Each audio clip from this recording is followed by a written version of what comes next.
प्रधानमंत्री अम्मन मंदिर में पूजा अर्चना करने के बाद में वो कुछ दिन अब कन्याकुमारी में ही रहेंगे।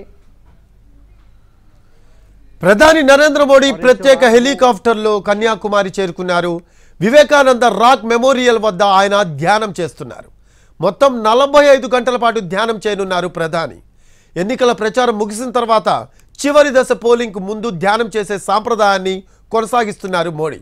ఇవాల్టి నుంచి జూన్ 1 వరకు కన్యాకుమారిలో గడుపుతారు ప్రధాని. 2019లో చివరి దశ పోలింగ్ ముందు కేదార్నాథ్లో పర్యటించారు. అక్కడ ఓ గుహలో ధ్యానం చేశారు మోడీ. అలాగే 2019లో తమిళనాడులోని అరుల్మిగు రామనాథ స్వామి ఆలయం, శ్రీ రంగనాథ స్వామి ఆలయం, కోదండరామ స్వామి ఆలయాలను సందర్శించారు ప్రధాని మోడీ. प्रधानमंत्री नरेंद्र मोदी पूजा अर्चना करने पहुंचे। पूरी श्रद्धा के साथ अम्मन मंदिर में उन्होंने ईश्वर की प्रतिमा के दर्शन किए, आरती की और ईश्वर का भोग स्वीकार किया। इसके बाद प्रधानमंत्री नरेंद्र मोदी अब कुछ दिन कन्याकुमारी में ही रहकर ध्यान योग करेंगे। प्रधानमंत्री नरेंद्र मोदी ने अम्मन मंदिर में पूजा अर्चना की और हमारे सहयोगी सुधीर यादव कन्याकुमारी से हमारे साथ जुड़ चुके हैं।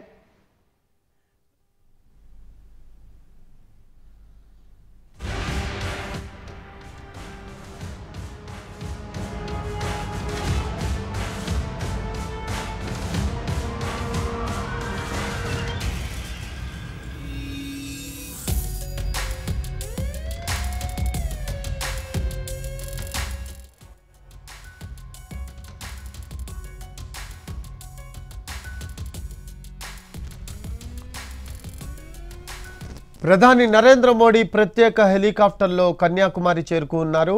ప్రస్తుతం శ్రీ భగవతి అమ్మాన్ ఆలయంలో పూజలు చేశారు. ప్రధాని మోడీని వేద మంత్రాలతో ఆశీర్వదించారు పూజారులు.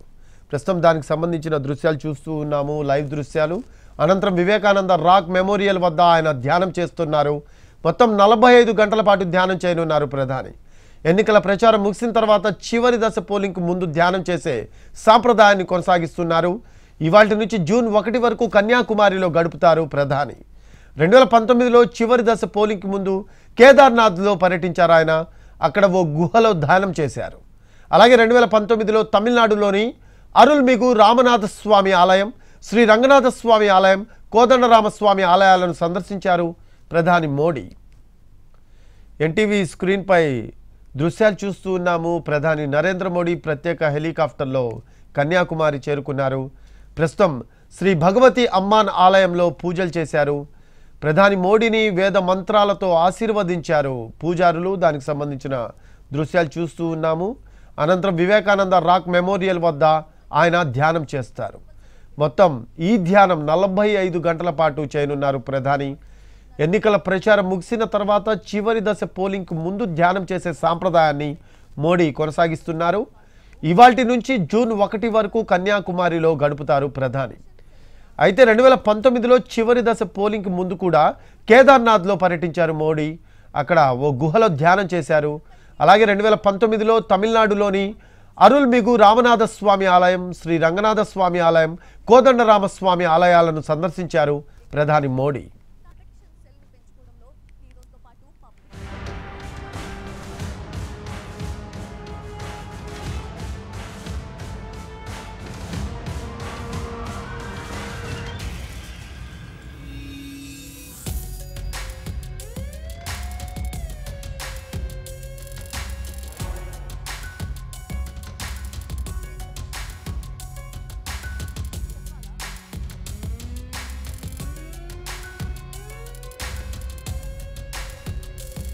ప్రధాని బస చేయనున్న స్వామి వివేకానంద స్మారకం కన్యాకుమారి నుంచి 500 మీటర్ల దూరంలో సముద్రం మధ్యలో ఉంటుంది.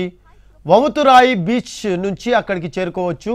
ఇక్కడ బంగాళాఖాతం, అరేబియా సముద్రం, హిందూ మహాసముద్రం కలుస్తాయి.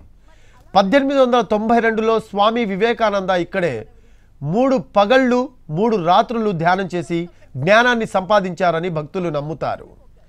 ప్రధాని మోడీ పర్యటన దృష్ట్యా కన్యాకుమారి వివేకానంద రాక్ మెమోరియల్ దగ్గర భద్రతను కట్టుదిట్టం చేశారు. 3,000 మందికి పైగా పోలీసులను మోహరించారు. ఇప్పటికే ఈ ప్రాంతంలోని సముద్రంలో భారత నౌకాదళం, కోస్ట్ గార్డ్ గస్తీని ముమ్మరం చేశాయి. తమిళనాడు తీర రక్షణ బృందాలు కూడా రంగంలోకి దిగాయి. 3 రోజుల పాటు చేపల వేటను కూడా నిషేధించారు. ఇక కన్యాకుమారికి వచ్చే యాత్రికులను తనిఖీలు చేస్తున్నారు.